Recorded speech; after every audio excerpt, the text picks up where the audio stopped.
Olá, o meu nome é Eduardo Matias e venho-vos aqui apresentar a história de uma das lendas do futebol português, Pantera Negra, o seu nome Eusébio da Silva Ferreira. Para isso decidi separar este comentário em 8 capítulos, que contam os episódios que considero mais importantes da sua vida. Espero que gostem.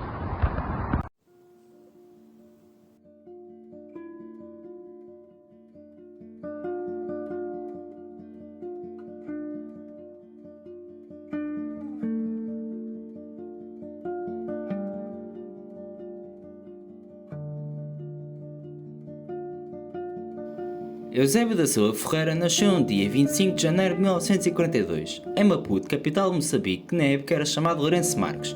Foi colónia portuguesa até 1975.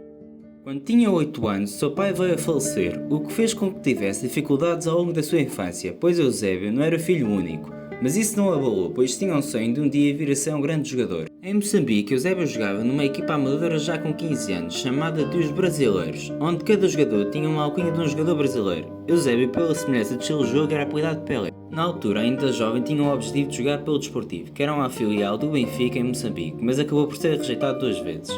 Pois, de acordo com um amigo de infância chamado Hilário da Conceição, que mais tarde viria a jogar pelo Sporting Clube de Portugal, Eusébio tinha problemas pela sua estatura, pois era mais novo do que o resto dos jogadores, até mesmo do que o próprio Hilário.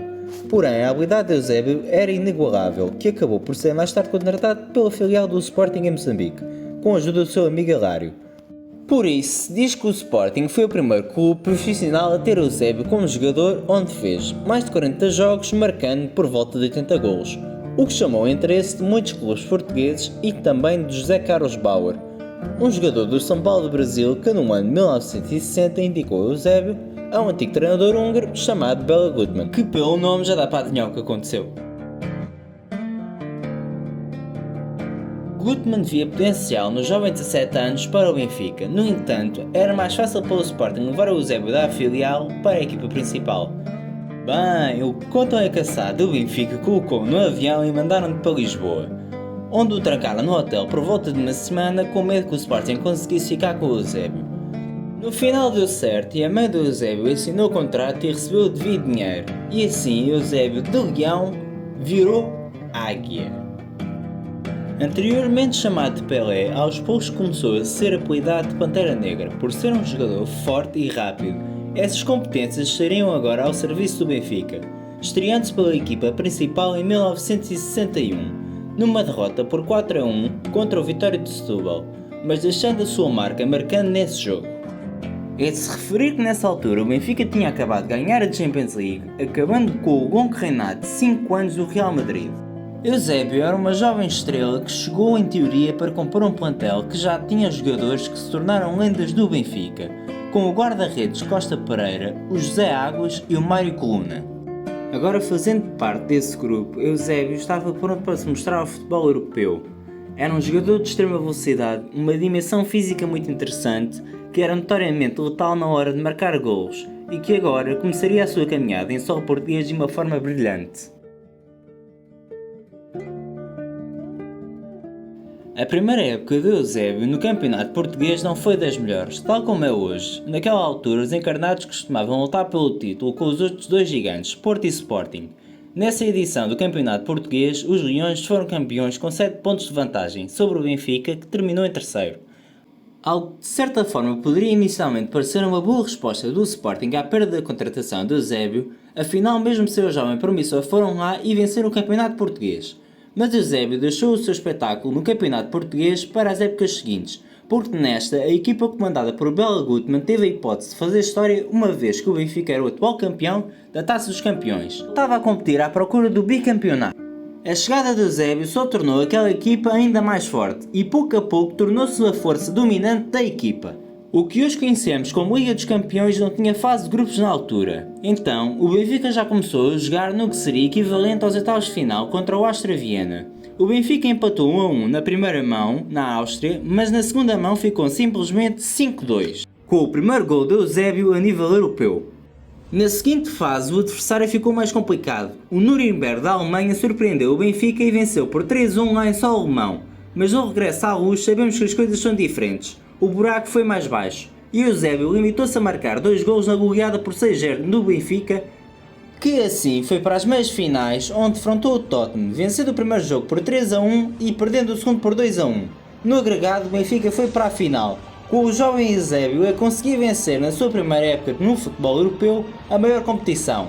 O rival da grande decisão foi simplesmente o Real Madrid, o clube que tinha ganho as 5 primeiras edições da Taça dos Campeões e que tinha perdido a possibilidade de serem 6 seguidas para o próprio Benfica.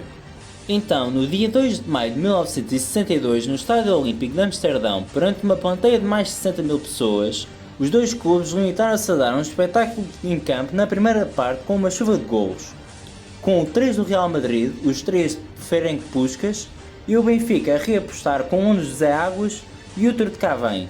Logo no início da segunda parte, Mário Coluna empata para os portugueses. O jogo estava 3-3 e era um confronto digno das duas equipas mais fortes da Europa.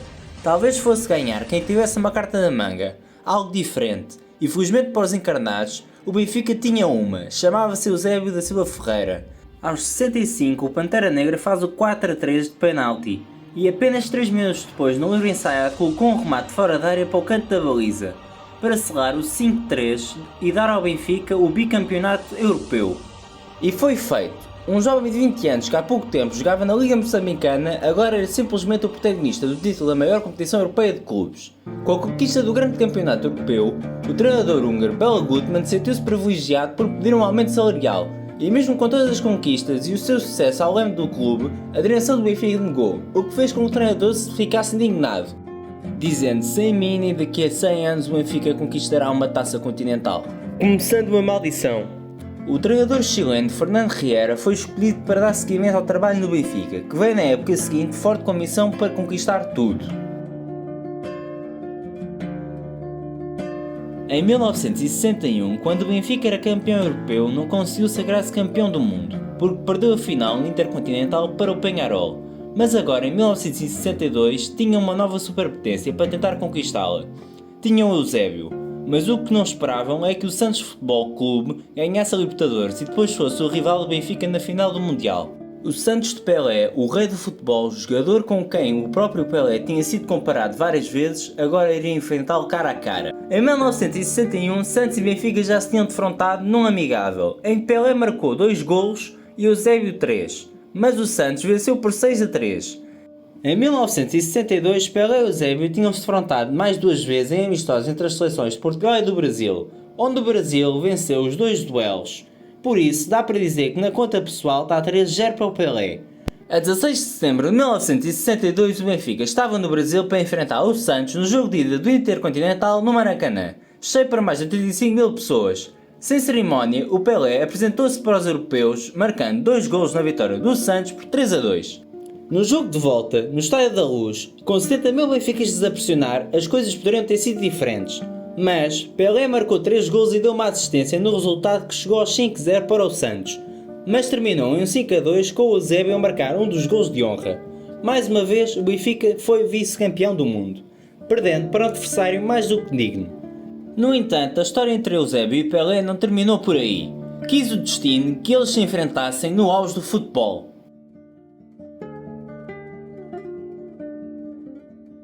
Se na primeira época Eusébio não conseguiu o campeonato português, na segunda seria muito diferente. O Benfica venceu com 6 pontos de vantagem, levando o campeonato para casa, com o jovem Eusébio a marcar 23 golos.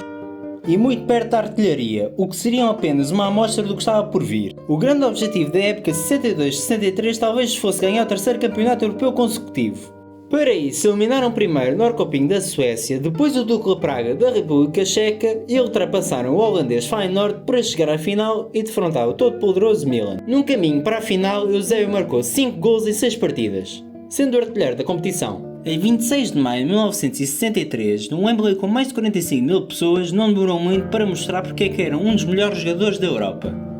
Ao abrir o placar com 19 minutos, com uma corrida espetacular, invadindo a área e chutando cruzado, sem chance para o guarda-redes do Milan. Mas, a final começou como um sonho, acabou como um pesadelo. Depois de ir bem no primeiro tempo, o Benfica adormeceu e no segundo acabou por levar 2 golos do artilheiro daquela edição da Copa dos Campeões, José Altafini, o Mazola. Perdeu por 2-1, acabando com o sonho do tri, podendo-se dizer que foi ali que a maldição começou. Na época seguinte, em 1963-64, o Benfica caiu muito cedo na Taça dos Campeões, no equivalente aos oitavos de final.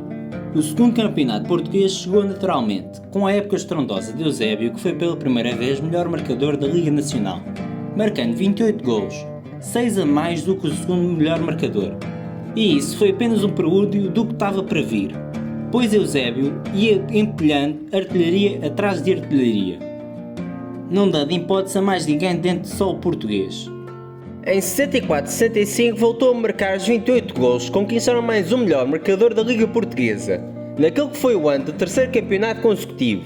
E esta época, assim como no de 62-63, pode ser histórico, porque o Benfica voltou a ter hipótese de conquistar o terceiro título europeu individual. A campanha do Eusébio na Taça dos Campeões de 64-65 foi absurda, marcando 3 golos na primeira volta, 1 gol na segunda, mais 3 golos nos quartos de final contra o Real Madrid e mais 2 vezes nas meias finais. Eusébio marcou em todas estas fases e foi o melhor marcador na competição, juntamente com o seu companheiro José Torres. E o rival do Benfica na final foi outra equipa italiana, desta vez o Inter. E Eusébio estava imparável, não havia melhor altura para se jogar mais uma grande final. Tinha sido o melhor marcador do campeonato português e estava a fechar a Taça dos Campeões também como artilheiro.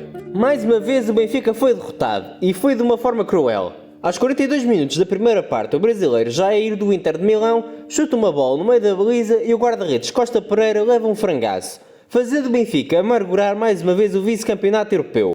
Cada vez mais aquela maldição de Bela Gutmann assustava. Mesmo com o vice-campeonato europeu, o desempenho individual de Eusébio foi absurdamente maravilhoso, o que fez com que fosse reconhecido como melhor jogador na Europa pela France Football, vencendo a Bola de Ouro em 1965 e sendo até hoje o único jogador da história a ganhar a Bola de Ouro jogando em Portugal. Na época de 1965-66, o quarto campeonato consecutivo não veio, com o Benfica a perder o título para o Sporting. Mas Eusébio voltou a ser o melhor marcador da Liga Portuguesa, com 25 gols marcados, o que era muito bom tanto para o Benfica quanto para os rivais, pois nesse mesmo ano iria haver o Mundial de 1966, que seria o primeiro Mundial da história da seleção portuguesa, que tinha um trunfo valioso, o Pantera Negra, principal jogador da Europa que chegou com tudo para defender as cores da seleção portuguesa no Mundial. Desde o início sabia-se que o Mundial de 66 seria muito complicado para a seleção portuguesa, porque logo na fase de grupos iria defrontar a seleção da Bulgária, a seleção da Hungria, que na altura era uma potência, e os atuais bicampeões mundiais na época, o Brasil de Pelé. Mais uma vez, Eusébio iria defrontar o rei do futebol. Todas as outras vezes o brasileiro tinha-se destacado sobre o português, por isso agora fosse a hora da revanche. O primeiro jogo de Portugal foi contra a Hungria, uma grande oportunidade para os portugueses mostrarem porque é que foram para o Mundial de Inglaterra.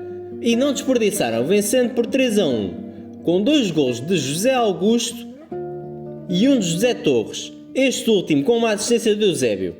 O segundo jogo foi uma vitória por 3-0 sobre a Bulgária, onde Eusébio marcou o seu primeiro gol nesse Mundial, e a partir daí não pararia. O último jogo era contra o Brasil, onde Eusébio destruiu ao marcar 2 vezes por Portugal e vencendo o Brasil por 3-1, mandando Pelé e todos os seus grandes companheiros de equipa de volta para casa.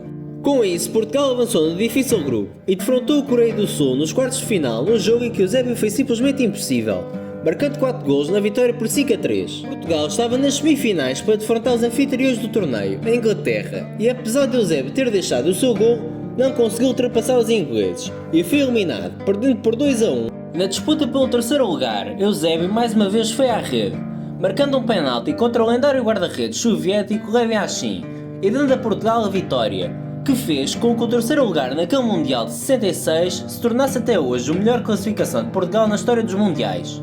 Eusébio foi o melhor marcador desse Mundial, marcando 9 golos, e o brilhantismo do Pantera ainda estava longe de se extinguir.